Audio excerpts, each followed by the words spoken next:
Casi universalmente, los textos antiguos y las tradiciones espirituales sugieren que todo nuestro mundo está conectado en formas que apenas estamos empezando a entender. Este sutil campo de energía es descrito por los científicos occidentales como una malla o una red que forma el tejido subyacente de toda la creación. Este campo de energía ha estado aquí desde el principio de todo y tiene inteligencia. Una inteligencia que responde a las emociones humanas. Debemos experimentar las sensaciones como si la oración ya hubiese sido respondida. Y a través de esos sentimientos estamos hablándole a las fuerzas de la creación, permitiendo que el mundo nos responda, permitiendo a ese campo, al holograma cuántico, a la mente de Dios, que nos responda con eso que sentimos en nuestro corazón.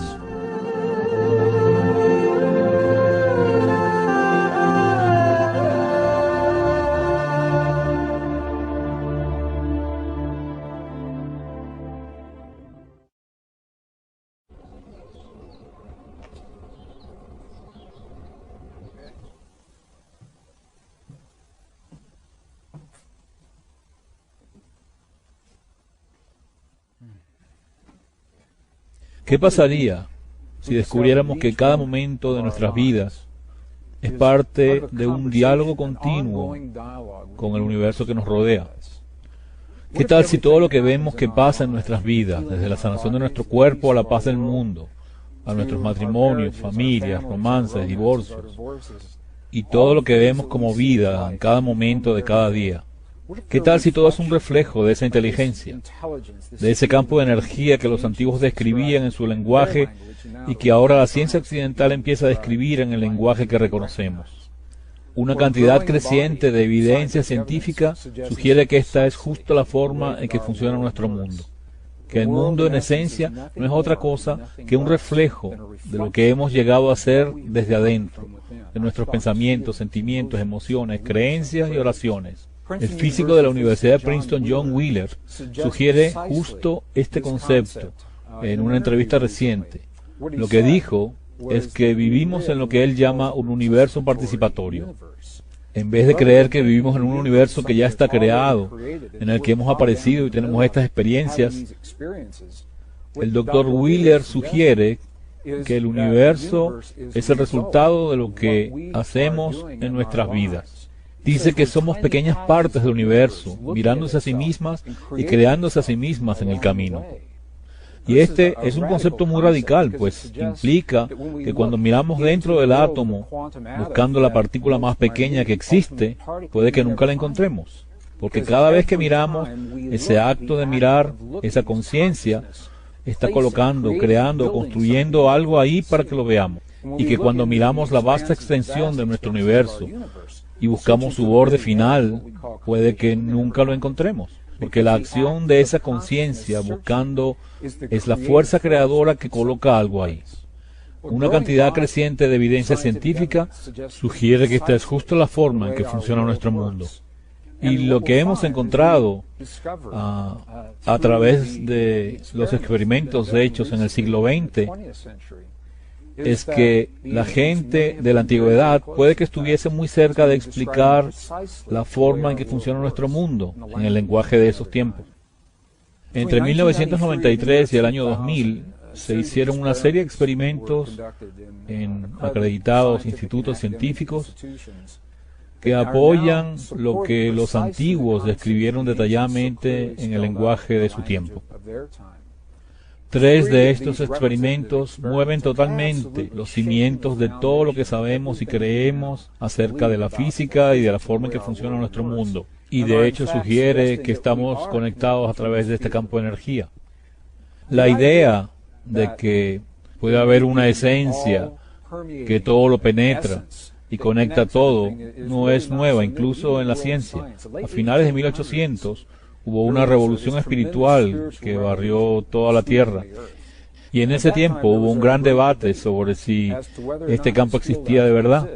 Entonces se le llamó el campo etérico. En 1887 se hizo un experimento muy famoso para demostrar de una vez por todas si ese campo existía o no.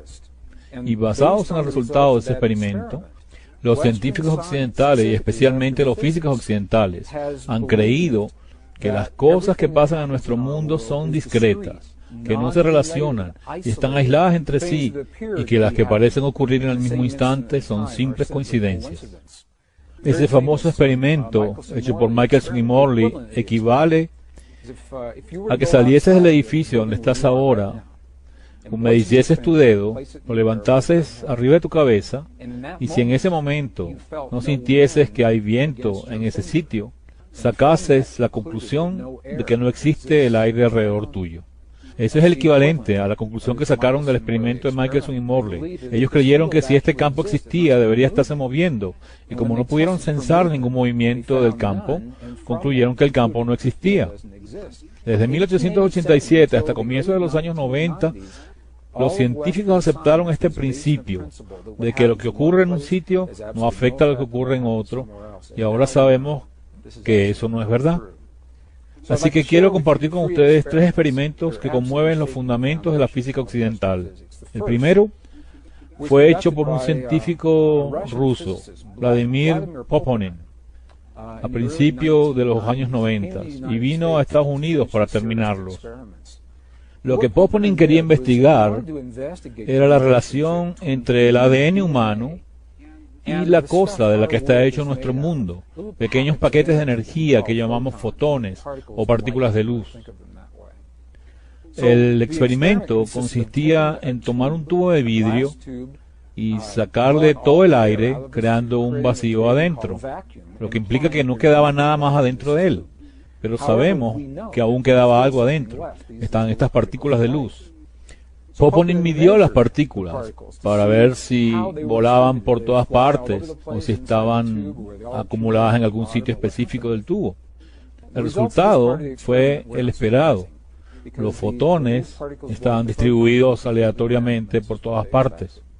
La siguiente parte del experimento fue lo más interesante. Pusieron un poco de ADN humano en el tubo, y cuando midieron de nuevo los fotones, vieron que el ADN había hecho que los fotones se alineasen con él. El ADN había afectado esta cosa de la que está hecho nuestro mundo. Y eso es justo lo que las tradiciones antiguas siempre han dicho, que algo dentro de nosotros afecta el mundo que nos rodea.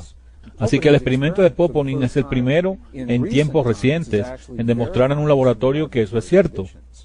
La siguiente parte del experimento es aún más interesante, porque encontraron que cuando el ADN era removido del tubo, en vez de observar como esperaban que los fotones volviesen a distribuirse aleatoriamente, no fue eso lo que pasó.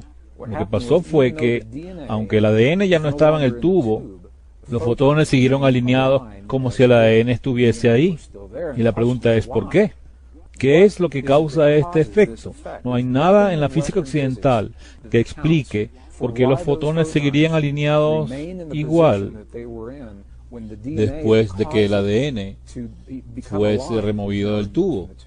A este experimento se le llama el efecto fantasma del ADN, porque el efecto permanece aún después de sacar el ADN. Lo primero que nos dice es que el ADN humano se está comunicando con eso de lo que está hecho nuestro mundo, con los paquetes de energía que están por debajo de todo, y se comunica mediante un campo que no se había conocido antes. Los científicos lo llaman el nuevo campo. Yo creo que siempre ha estado ahí, pero que nunca lo habíamos reconocido, así que lo llamamos una forma de energía no reconocida anteriormente. El segundo experimento es fascinante. Es un experimento militar.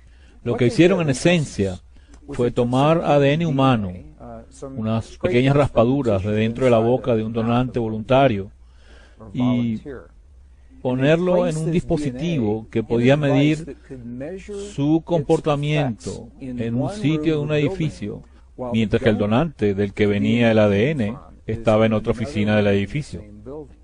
Así que tenemos ADN vivo de un donante, el ADN está en un sitio y el donante en otro, y entonces sometieron al voluntario a lo que llamaron estimulación emocional, que generase en él respuestas emocionales genuinas, de gozo, tristeza, miedo o furia, en un sitio del edificio, para ver si el ADN era afectado por las emociones del donante.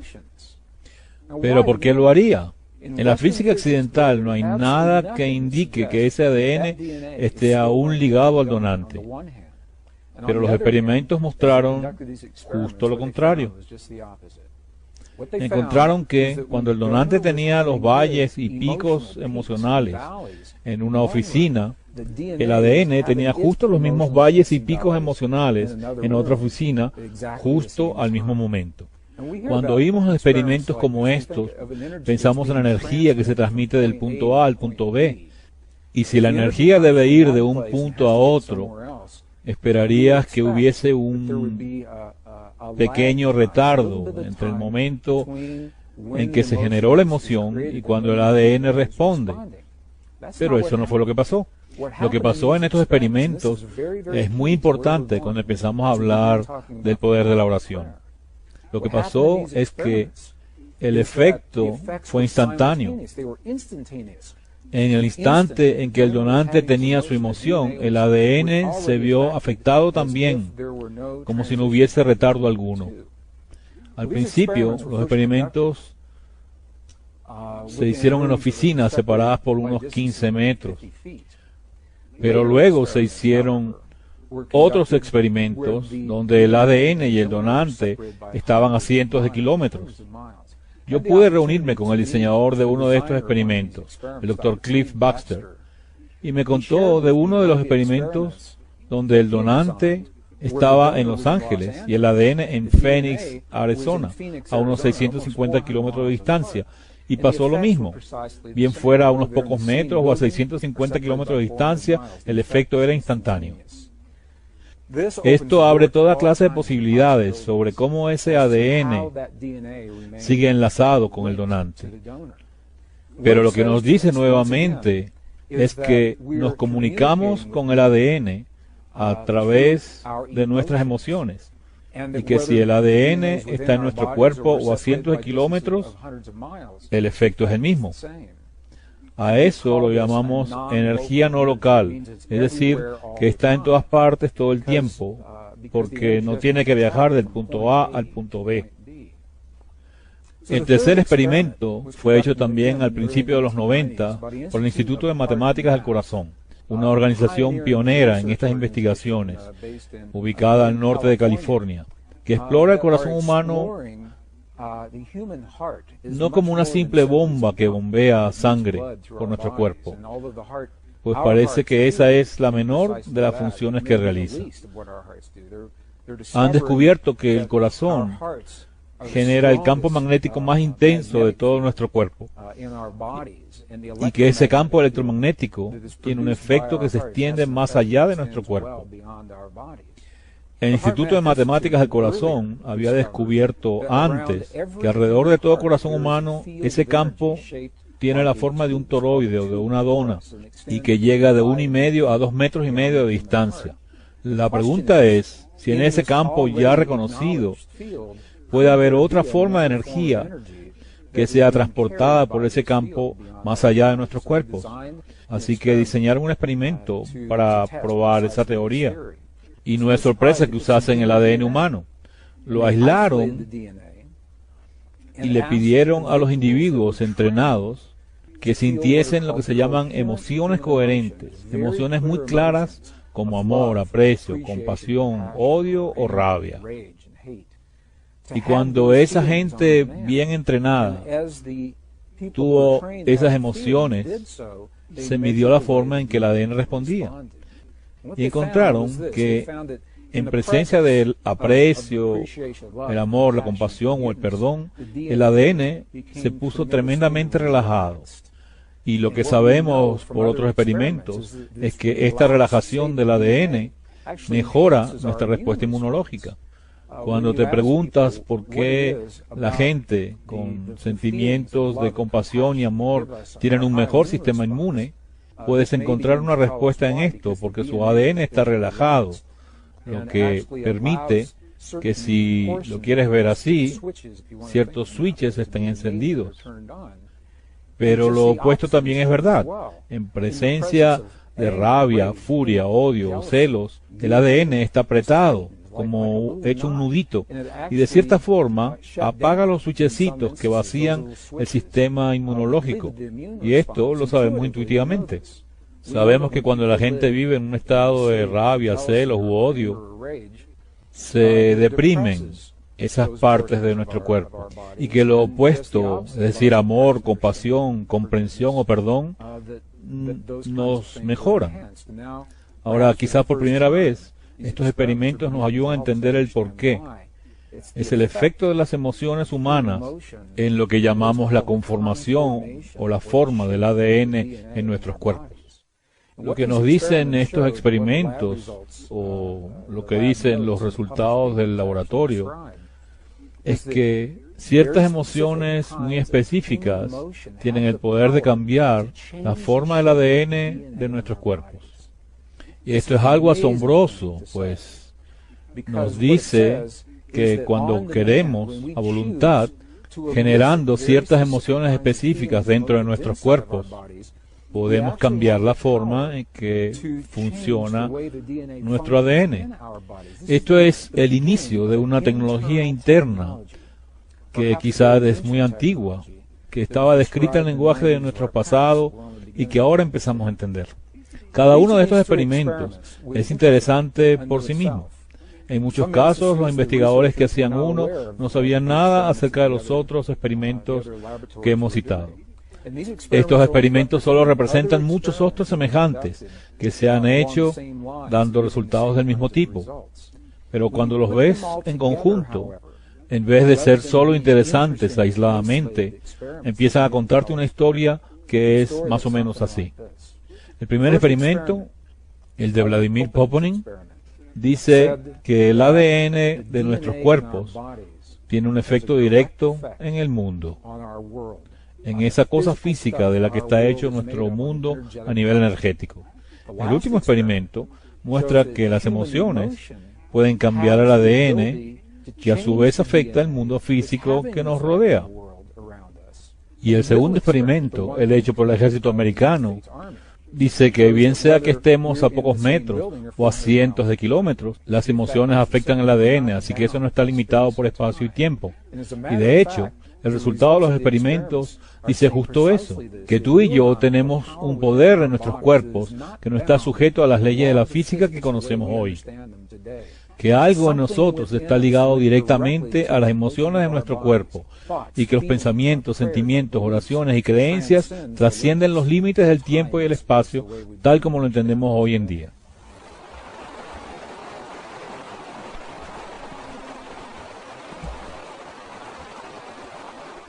Las tradiciones antiguas describen esto en el lenguaje de su tiempo. No solo dicen que estamos conectados con el mundo que nos rodea, tal como lo confirma hoy en día la ciencia occidental, sino que nos invitan a ir un paso más allá, diciéndonos, así es como puedes aplicarlo en tu vida. Nos dejaron instrucciones detalladas que dicen, esta es la forma en que puedes usar este poder, esta tecnología interior que hay en ti, para generar cambios en tu mundo, para producir sanación en tu cuerpo, para traer paz a tu familia o a tu comunidad. Y a medida que más gente se une, estos principios también generan paz entre las naciones. Voy a hablarles de algunos estudios que hemos hecho, que describen con precisión cómo esto empieza a funcionar. Una de las preguntas que me hacen a menudo sobre este material es el por qué, si estas relaciones existen, no sabemos de ellas hoy en día. ¿Por qué la ciencia occidental no entiende estos principios? ¿Por qué están descubriéndolos ahora? La respuesta a estas preguntas empieza entendiendo que la forma en que vemos el mundo hoy, nuestros conocimientos, son parte del legado de nuestro pasado, de lo que nos une al pasado. Y sabemos que el lazo que nos une con aquellos que vinieron antes de nosotros ha sido roto al menos 2 veces en nuestra historia registrada. 2 veces en nuestra historia registrada ocurrió un evento importante y perdimos información, y en cierta forma esa información es parte de lo que ahora descubrimos. El primero de esos eventos fue la quema de la gran biblioteca de Alejandría en el siglo IV. Aunque no sabemos en detalle lo que contenía esa biblioteca, lo que sí sabemos es que los historiadores romanos catalogaron muchísimos rollos, que era la forma en que se escribía en aquellos tiempos. El historiador romano Calamazio, por ejemplo, catalogó más de 536.000 rollos en la biblioteca de Alejandría antes de que fuese quemada, y muchos eran ya muy antiguos en ese tiempo, en el siglo IV. Sabemos que esos rollos contenían documentos muy antiguos de la tradición hebraica ancestral, de la tradición astronómica y médica egipcia. Mucho de esa sabiduría que venía de miles de años atrás describía nuestra relación con el mundo, de los unos con los otros, y quizá la relación con algo aún mayor.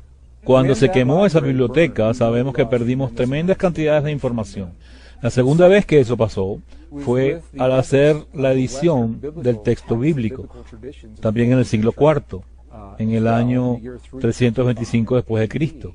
En ese tiempo en que comenzaba la tradición cristiana, el emperador romano Constantino convocó un concilio. Y en ese tiempo no había un texto bíblico ensamblado y bien compilado como lo conocemos hoy. Muchos textos eran redundantes y algunos estaban mal escritos. Además, muy pocos tenían acceso a ellos, así que Constantino, en un esfuerzo por llevarlo a una audiencia más amplia, convocó a un concilio y les dijo: hágame algunas recomendaciones. ¿Qué debemos dejar y qué debemos quitar? ¿Cómo debemos organizar este material? Y el resultado de eso es lo que hoy llamamos el texto bíblico occidental, o la tradición bíblica, pero sabemos que al menos 20 libros fueron totalmente eliminados, y que otros 20 a 25 fueron editados tremendamente, y que el resto fueron condensados y reacomodados en el texto que hoy conocemos como la Biblia. Así que por buena que sea nuestra Biblia de hoy, los expertos bíblicos admiten abiertamente que está incompleta. Y lo sabemos porque hemos encontrado esos documentos, como en el caso de los pergaminos del Mar Muerto, y por eso son tan controversiales. Cuando encontramos esos pergaminos pudimos ver aquellos textos perdidos en su forma original. Algunos no se habían visto en 1700 años. Lo más interesante es que muchos de los libros que fueron editados o totalmente eliminados son justo los que describen nuestra relación con el universo y la creación que nos rodea a través del poder de las emociones.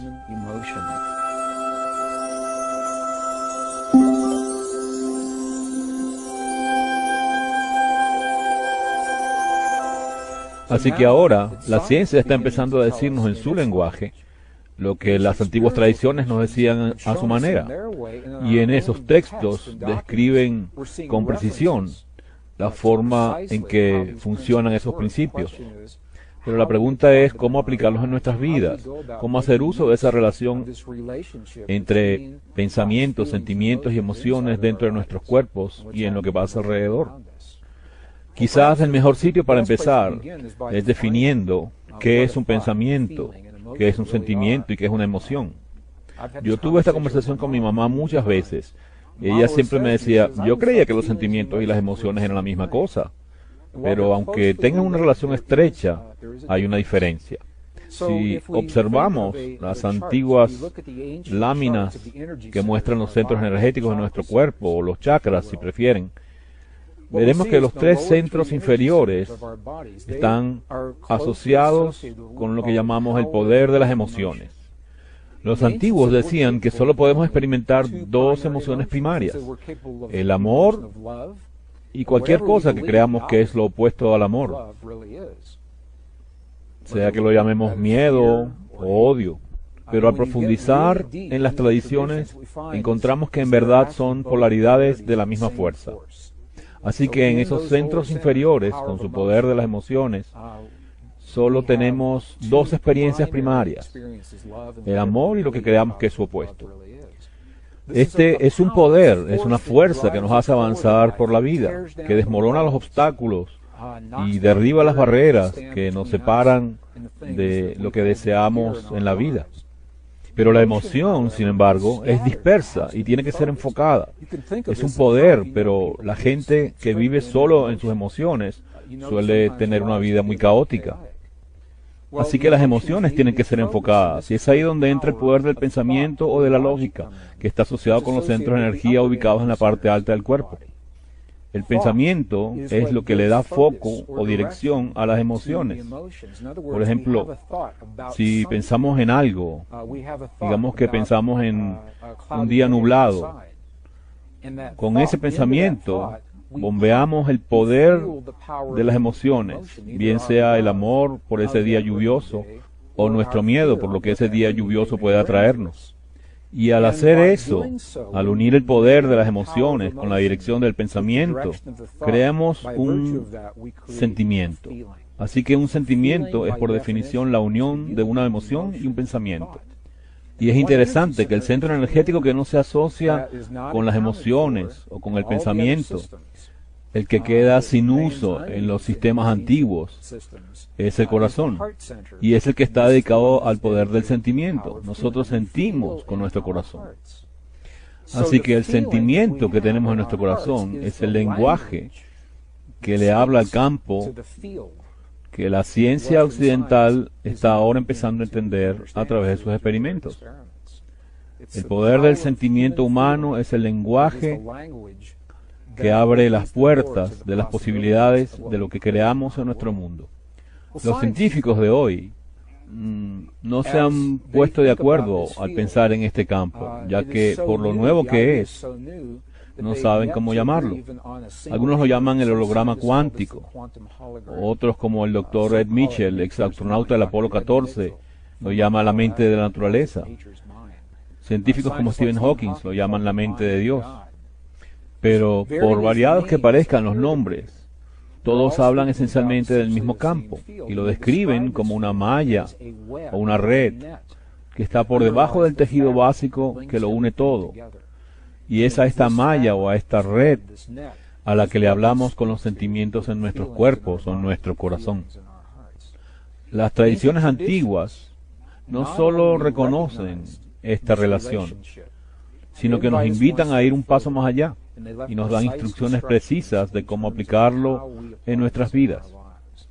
Al final de los 80s, trabajaba como ingeniero para empresas aeroespaciales en el área de defensa y empecé a explorar estos conceptos, buscando en el mundo a mi alrededor cómo entender la historia de los que nos precedieron. Eso me llevó a los sitios más asombrosos del mundo, desde los templos de Egipto, pasando por las montañas andinas de Perú, las tierras altas de Nepal y el Tíbet, hasta el desierto al suroeste de Norteamérica. Buscaba información y pistas para entender cómo nos relacionamos con el mundo alrededor, cómo usar este poder de los sentimientos, este poder que habla el lenguaje de ese mundo que nos rodea. Así que empecé como ingeniero a estudiar estos principios que dejaron los que nos precedieron, para que pudiéramos entender nuestra relación con lo que nos rodea y esta tecnología ancestral que hoy llamamos oración. Mi idea era que esta información debía estar mejor preservada en sitios poco perturbados por la civilización occidental. Y eso fue lo que me llevó, por primera vez en 1998, a las tierras altas del Tíbet, donde pude investigar 12 monasterios y 2 conventos de monjas budistas. Usando intérpretes, hablé con los que usan esos principios en sus vidas. Y lo valioso de ir al Tíbet es palpar una cultura viviente que lo aplica.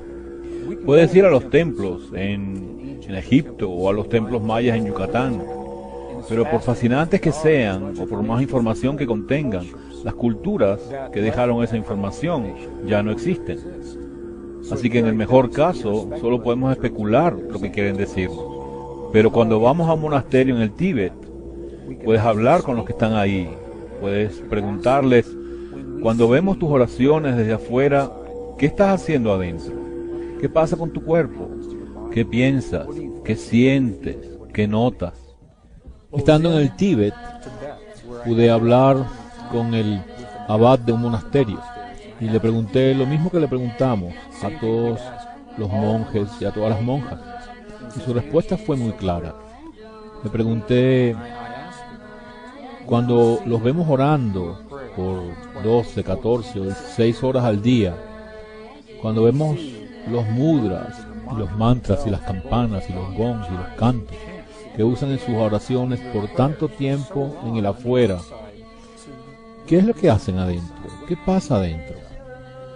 El abad me miró y quiero pensar que se reía conmigo, pero creo que se reía de mí, porque me respondió: tú nunca has visto nuestras oraciones, porque una oración no puede ser vista. Lo que has visto son las cosas que hacemos para crear los sentimientos en nuestros cuerpos, y los sentimientos son la oración. Entonces él me regresó la pregunta, dijo: ¿cómo hacen eso en tu cultura? ¿Cómo lo hacen? Y empecé a pensar en la forma en que concebimos la oración en nuestra cultura de hoy.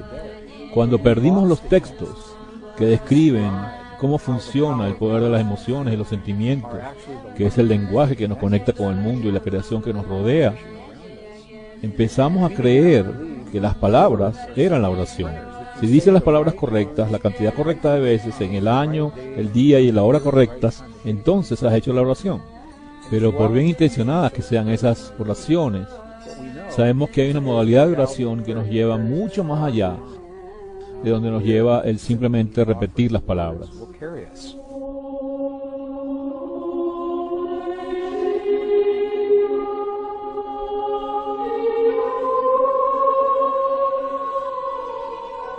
Los investigadores de la oración occidental identifican 4 modos de oración. Dicen que en el occidente, cuando oramos, usamos alguna combinación de estos 4 modos de oración. El primero es una oración informal, se le llama oración coloquial.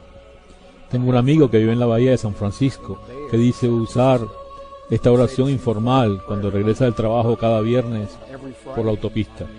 Él dice: querido Dios, si me dejas llegar hasta la estación de gasolina antes de que se me acabe la que tengo, nunca dejaré que mi tanque llegue a estar tan vacío otra vez. Y eso es una oración informal a Dios. El segundo modo de oración es el llamado modo de petición, donde le pedimos a ese poder, o a los ángeles, o a Dios. Querido Dios, yo pido el derecho de sanar y ser sanado en todas las pasadas, presentes y futuras manifestaciones. Esa sería una oración de petición. El tercer modo de oración es el ritualístico, como cuando dices al acostarte: Dios es grande, Dios es bueno. Y el cuarto modo de oración es uno que no tiene palabras, es simplemente una oración meditativa, donde nos hacemos conscientes de la presencia a nuestro alrededor y en el silencio. Y hay incluso disputas sobre si este es un modo de oración o no. Esta es la forma que los investigadores de la oración occidental consideran como verdadera hoy en día. Pero por buenos que sean estos modos y por bien que describan cómo oramos, siempre ha habido otro más, un quinto modo que no está incluido entre los anteriores y que es justo el que estaba describiendo el abad en el Tíbet. Describía un modo de oración basado en el sentimiento y decía: debemos experimentar el sentimiento que tendríamos si la oración ya hubiese sido contestada.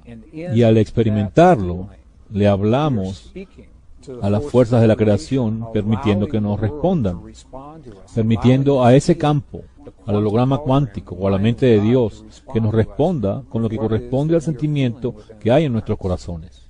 Así que en lugar de orar y sentirnos sin poder en una cierta situación o decir: oh Dios mío, por favor, que haya paz en el mundo, este modo de oración nos invita a sentirnos como si ya fuésemos partícipes de esa paz. Pues si, como John Wheeler sugiere, somos parte de todo lo que vemos, entonces al sentir la paz del mundo o la sanación en el cuerpo de los que amamos, estamos potenciando a ese campo para que refleje eso hacia nosotros, de forma que haga realidad esos cambios en nuestras vidas y en nuestro mundo. Y eso es justo lo que el abad nos estaba diciendo en el monasterio del Tíbet. Durante los años 90 pude ver actuar este modelo de oración, esta oración basada en sentimientos, en una situación en tiempo real. Y quiero compartir esa historia, pues quizá describe mejor ese concepto nebuloso de cómo las oraciones basadas en sentimientos trabajan en nuestras vidas. A principios de los años 90, el desierto del suroeste de Norteamérica vivía una de las peores sequías de su historia. Y un amigo mío, que es un indio nativo americano, me invitó a acompañarlo a un sitio del desierto, al norte de Nuevo México, para compartir una oración, para pedir lluvia. No tuvo que pedírmelo 2 veces, y le dije, claro, me encantaría participar y ver cómo es esa oración. Así que nos encontramos en el sitio acordado y recorrimos varios kilómetros de hermosas y elevadas tierras, hasta llegar a un sitio que era tan antiguo que incluso la gente de hoy no sabe quién lo construyó. Era un círculo de piedras y cada piedra estaba puesta tal como los ancestros las colocaron hace mucho tiempo. En ese sitio, mi amigo empezó su oración. Primero se quitó sus zapatos, entró en el círculo descalzo y honró a sus ancestros diciendo, todos mis ancestros, todos mis ancestros. Luego saludó a los 4 puntos cardinales, me dio la espalda, puso sus manos en posición de oración y estuvo así unos pocos segundos. Luego se volteó, me miró y me dijo, tengo hambre, vamos a comernos algo. Yo le dije, pero pensé que ibas a compartir conmigo esa oración para pedir lluvia. Y él me miró y me dijo, no, porque si pedimos que llueva, la lluvia nunca vendrá. Pues cuando oras para que algo ocurra, solo estás reconociendo que eso no existe en este mundo. Pensé en lo que me decía y tenía mucho sentido. Si digo, querido Dios, por favor, que haya paz en el mundo, lo que estoy diciendo es que la paz no está ahí. Y puedo estar potenciando sin darme cuenta las condiciones que quiero cambiar. Es igual con la sanación de mi cuerpo o con la de aquellos a los que amo. Así que le pregunté a mi amigo, si no pediste que lloviera, ¿qué fue lo que hiciste? ¿Qué pasó cuando cerraste tus ojos y me diste la espalda por esos pocos momentos? Y lo que él me dijo fue, cuando cierro los ojos, empiezo a experimentar la sensación de cómo se siente tener lluvia en nuestro pueblo. Él dijo, yo siento el olor de la lluvia al mojar la tierra y caer por los muros de las casas. Siento la sensación de mis pies llenos de barro, desnudos, y siento mucho barro porque ha llovido mucho. Y así es como abro la puerta a las posibilidades de traer lluvia a este mundo. Me quedé pensando en este modo de oración. Luego por la tarde, mientras veía el reporte del clima, y lo que no había pasado en mucho tiempo ocurrió de repente. Vimos como un frente de alta presión se movió a través de Utah, a través de Colorado, llegó al norte de Nuevo México haciendo un pequeño giro en U, y esa noche llovió. Tuvimos lluvia esa noche, y al día siguiente llovía y llovía. Así que llamé a mi amigo y le dije, está lloviendo tanto, los valles se inundan, los caminos se inundan, ¿qué está pasando? Él se quedó callado un momento y luego dijo, esa es la parte de la oración que no he podido entender aún. Así que no puedo validar científicamente que la oración de mi amigo tuviese algo que ver con esa lluvia, pero las correlaciones son tan altas, lo hemos visto pasar tantas veces que sabemos que hay un efecto. En 1972, 24 ciudades de Estados Unidos se usaron para realizar un experimento donde la gente fue entrenada para tener sentimientos de paz. Y de forma específica fueron ubicados estratégicamente en esas ciudades. Cada ciudad tenía una población superior a las 10.000 personas. Esto está documentado en la serie de estudios de equipos que hicimos al inicio de los 70. Lo que pasó es que durante el tiempo que la gente experimentó esos sentimientos de paz, en la comunidad que los rodeaba, más allá de los edificios donde estaban, las comunidades experimentaron reducción en sus estadísticas de crimen. Los crímenes violentos contra la gente y los accidentes de tránsito disminuyeron. En algunas ciudades, como Chicago, el índice de la bolsa de valores subió mientras se mantenía esa sensación de paz. Pero cuando la gente detuvo sus oraciones, todas las estadísticas se revirtieron.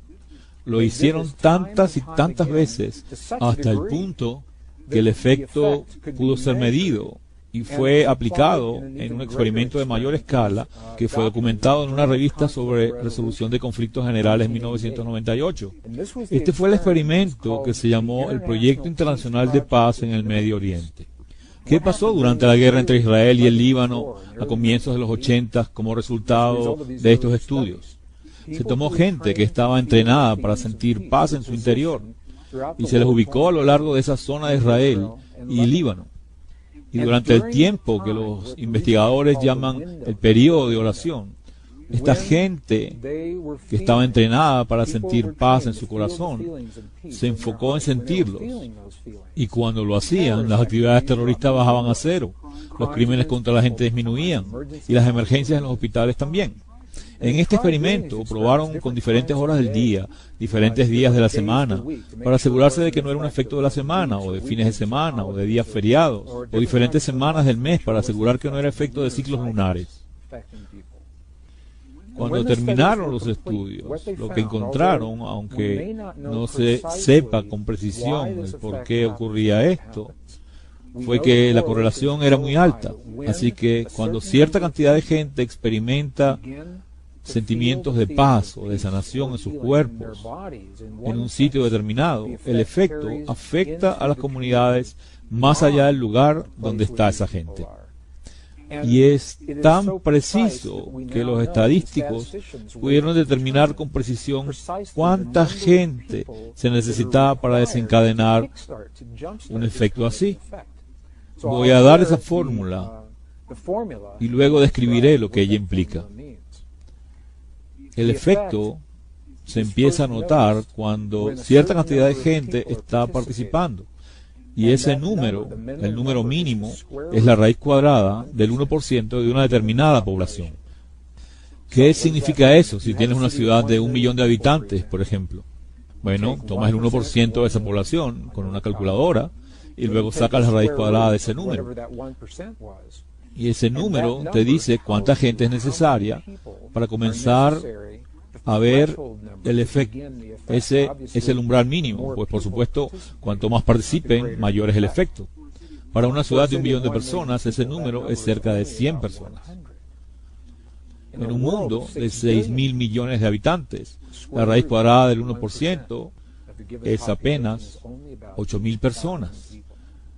Según estos estudios, 8.000 personas es la cantidad que se requiere que sientan en un determinado momento estos sentimientos de paz en su corazón para arrancar o para hacer que se difunda esa conciencia a través del campo que hoy empezamos a conocer y que esa paz se sienta en el mundo que nos rodea.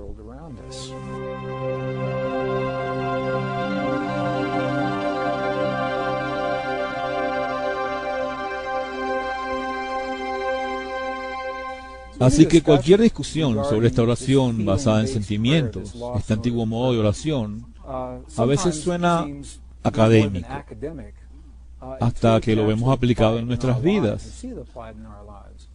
Al final de los 90 tuve la oportunidad de hacer justo eso, cuando vi una filmación que documentaba la sanación de una condición intracorporal que amenazaba la vida de una mujer. Y ahí usaban justo las técnicas de las que hablamos ahora. Para mí, esta es la clase de información que saca este tipo de oración del espacio académico y lo hace algo muy real que podemos aplicar en nuestras vidas. En ese tiempo pude ver un video mostrando la sanación de un cáncer de vejiga de 3 centímetros de diámetro dentro del cuerpo de una mujer que había sido diagnosticada como inoperable según los estándares médicos occidentales. Ella fue a su última esperanza, el llamado Hospital Sin Medicinas en Beijing, China. Fue en este Hospital Sin Medicinas donde ellos, usando métodos de reafirmación de vida, la ayudaron a contribuir con su sanación.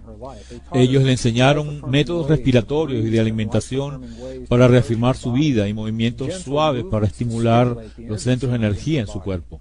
A medida que ella hacía esto y fortalecía su cuerpo, fue llegando al punto de realizar este proceso.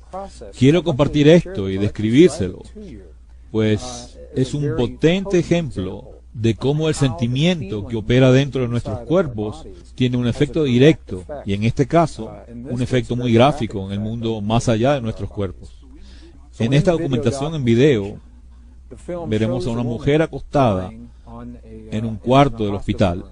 Está totalmente despierta y consciente, y cree en el proceso que está a punto de ocurrir.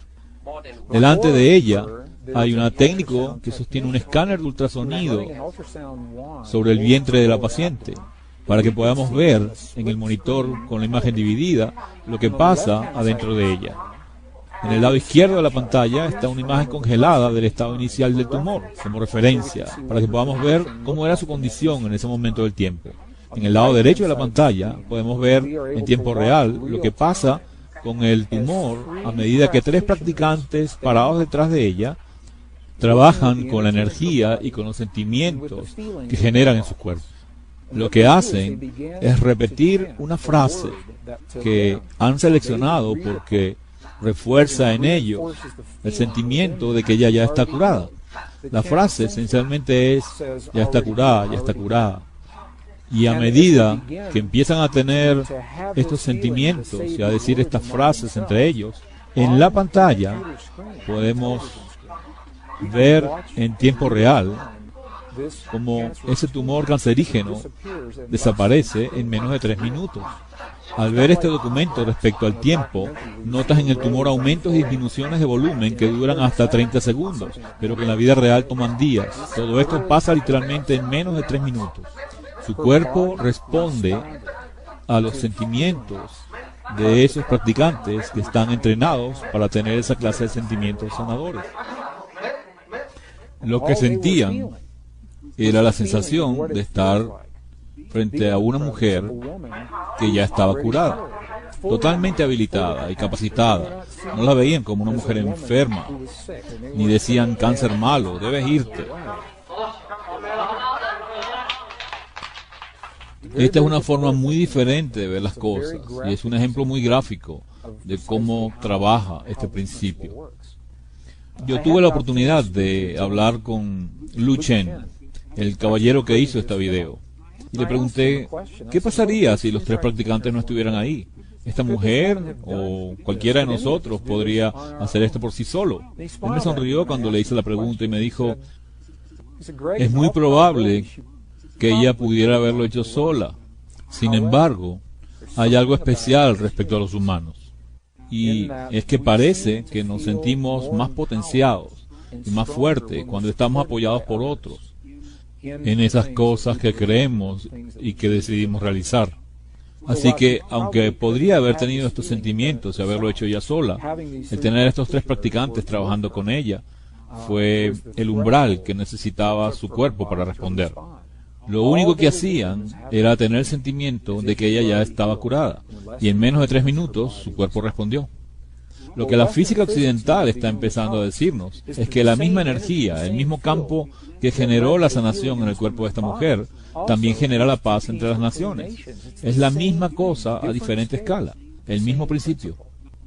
Yo he participado en experimentos donde cientos de miles de personas se unieron a través de la web, se coordinaron por internet para conectarse por un cierto tiempo en un día y hora determinados, y nos habían entrenado para experimentar sentimientos de paz en nuestros cuerpos mientras estábamos conectados. Cuando lo hicimos, había conflictos de guerra en ese momento en el mundo, y lo que pasó estadísticamente es que los bombardeos aéreos que estaban programados para ejecutarse sobre Irak en ese periodo de tiempo se revirtieron justo en el periodo de tiempo en que se hacía esta oración. Los crímenes contra la gente disminuyeron y las visitas a los hospitales de emergencia también. Había un proyecto de investigación computarizado de la Universidad de Princeton que pudo documentar el campo de conciencia a nivel global mientras se realizaban estas oraciones. Y se pudo ver un aumento o un pico en las gráficas que indicaban que la conciencia global respondía a los cientos de miles de personas que experimentaban sentimientos de paz en esos momentos. Lo que esto nos dice es que ese campo con el que trabajamos es algo medible, que se puede captar con equipos y se puede medir en la pantalla de un computador.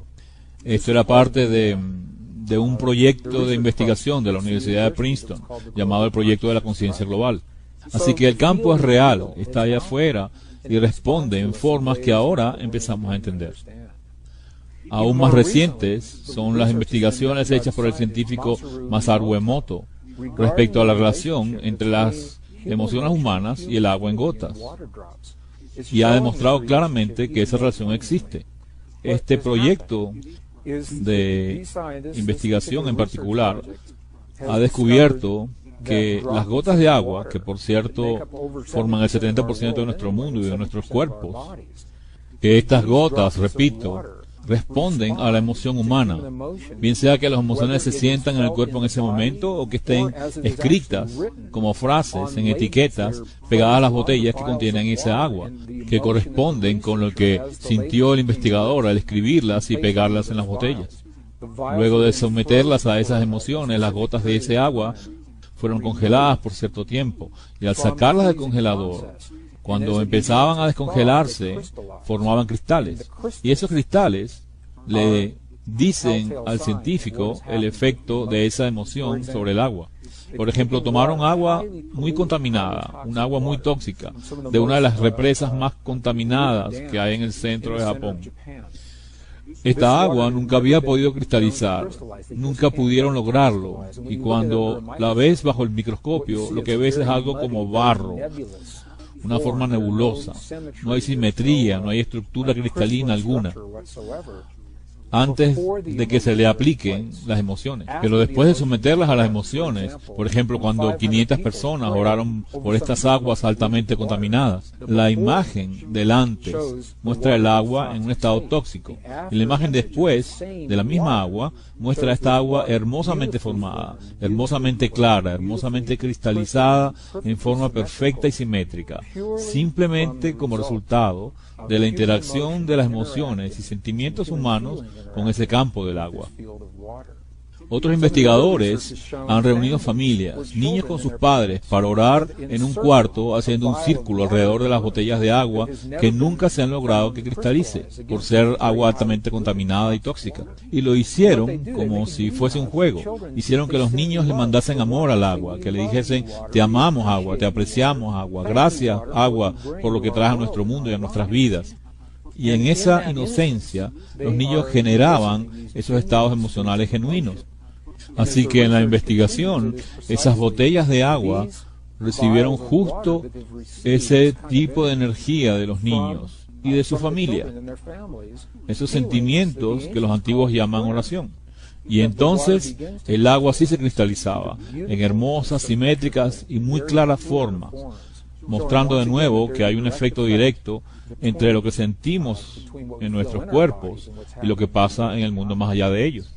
Este es un hermosísimo y muy claro ejemplo de cómo cada uno de nosotros tenemos una oportunidad de participar, no de controlar o de manipular, sino de participar en los eventos de nuestras vidas, familias, comunidades y cuerpos, a través del campo que lo enlaza todo en la creación.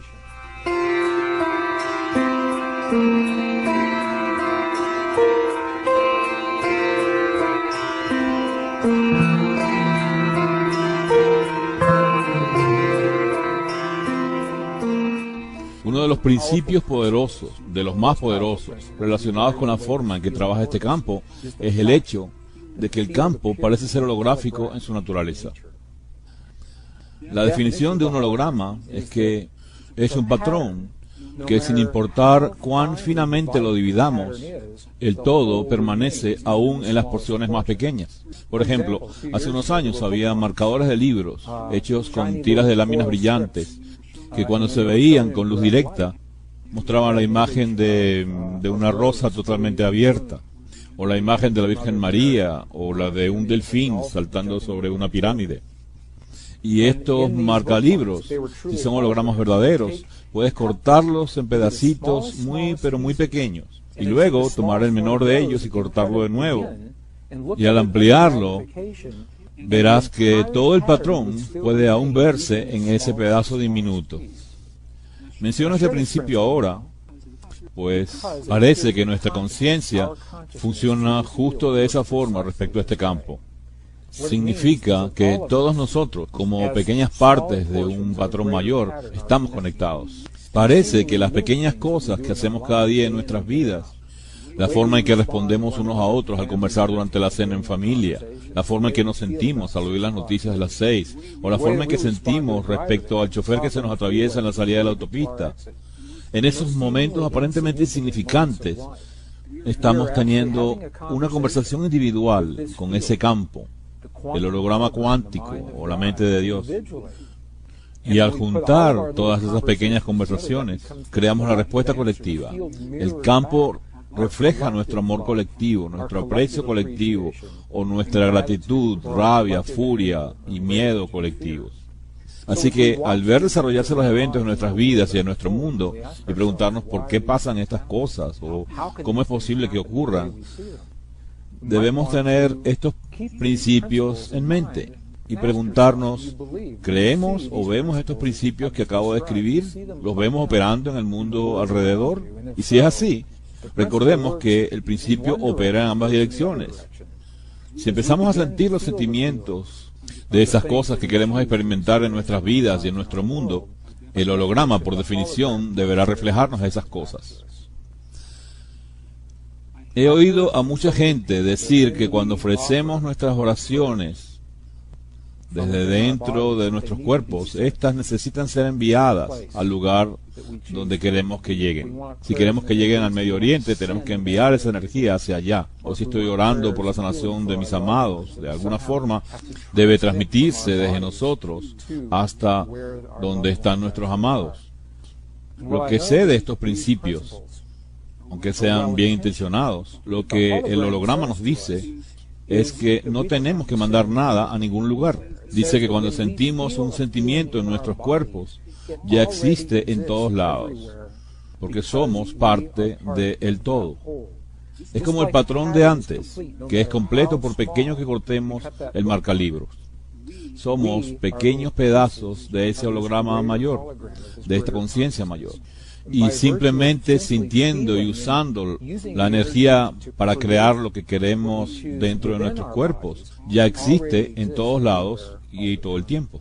¿No has tenido la experiencia de coger el teléfono para llamar a alguien con quien tienes una afinidad y encontrar que ya está al otro lado de la línea? Mi madre y yo tenemos esa experiencia muy a menudo. Suelo llamarla semanalmente desde donde esté y no es raro que marque y encuentre que está en la línea o que me da ocupado porque ella me está llamando justo en ese momento. Pero, ¿qué es lo que pasa cuando eso ocurre? ¿Cómo es que la información viaja desde donde estoy a donde ella está para que tengamos esa conexión simultánea? Sé que casi todo el mundo ha tenido esa experiencia. Y desde el holograma cuántico o el principio holográfico, la respuesta es que cuando sentimos algo en un sitio, en cierto nivel, ese sentimiento ya está en todos los sitios. Y cuanto más podamos enfocar ese sentimiento en nuestros cuerpos y desarrollar nuestra habilidad de sentir esos sentimientos en nuestro corazón, en lugar de pintarlos en nuestras mentes, más oportunidades tenemos de ver sanaciones como las del Hospital Sin Medicinas y de llevar los efectos que sentimos en nuestros cuerpos hasta el mundo que nos rodea. Entonces, ¿qué nos dice esta información sobre la forma en que vivimos nuestras vidas y sobre lo que vemos que pasa en nuestro mundo? Lo mínimo que nos dice es que hay algo allá afuera, un campo, una inteligencia viviente que enlaza y conecta todo en la creación sin excluir nada. Todo lo que vemos que pasa en el mundo, todo lo que vemos que pasa en nuestros cuerpos, sabemos en virtud de este principio que es parte de todo lo demás. Sabemos que estamos conectados con el campo a través de los sentimientos y emociones. Y específicamente, los sentimientos de nuestro corazón son el lenguaje que le habla a ese campo, el que el campo reconoce. El campo puede que no reconozca los procesos mentales del lenguaje cuando decimos, querido Dios, que haya paz en nuestro mundo. Pero definitivamente sí reconoce el lenguaje del sentimiento cuando sentimos en nuestro corazón como si esa paz ya estuviera ahí. Estos son los principios sutiles y a la vez poderosos que nos dejaron los antiguos en el lenguaje de su tiempo. Hoy, a 400 años del nacimiento de la ciencia occidental, estamos apenas empezando a entender esos mismos principios. Así que, aunque no entendamos totalmente todo lo que hay que saber sobre ese campo, de dónde viene o por qué está ahí, sabemos lo suficiente para aplicar en nuestras vidas los principios que hemos visto funcionar en los laboratorios y que los antiguos nos dejaron también.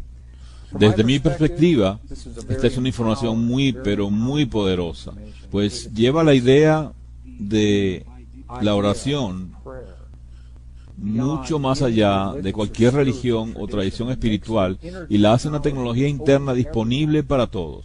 Sin importar nuestras creencias, estilo de vida, ascendencia, cultura o cómo y dónde escojamos vivir nuestra vida. Lo que nos dice es que en todo momento de la vida tenemos sentimientos internos y gracias a ellos nos comunicamos con el mundo alrededor. Así que en lugar de ver la oración como algo que hacemos a veces cuando queremos cambiar el mundo y que luego al parar de orar dejamos de hacerlo, quizás debemos redefinir la oración como la forma en que nos sentimos en nuestra vida. Y dado que siempre sentimos en cada momento de la vida, esta se convierte en una oración viviente. Siempre podemos tener sentimientos de paz en nuestro corazón, bien sea cuando manejamos o cuando estamos en clase o cuando vamos de compras o al aeropuerto. En cierto modo, cuando sentimos esos sentimientos de paz, la vida se vuelve una oración. Al mirar el mundo alrededor y ver tanta gente que lo está cambiando tan pero tan rápido, algunos sienten que el mundo está fuera de control y se sienten sin poder para hacer algo al respecto. Pero estos principios sutiles nos recuerdan que somos parte de todo lo que vemos y que el mundo que nos rodea no es ni más ni menos que el reflejo de eso en que nos hemos convertido internamente. Y los que vivieron antes de nosotros nos recuerdan en su lenguaje que debemos convertirnos en eso que queremos experimentar en la vida. Debemos convertirnos en la paz, en la sanación, la cooperación, la compasión, el amor y el nutrimiento que queremos experimentar. Debemos volvernos esas cosas para que el campo tenga algo que reflejarnos.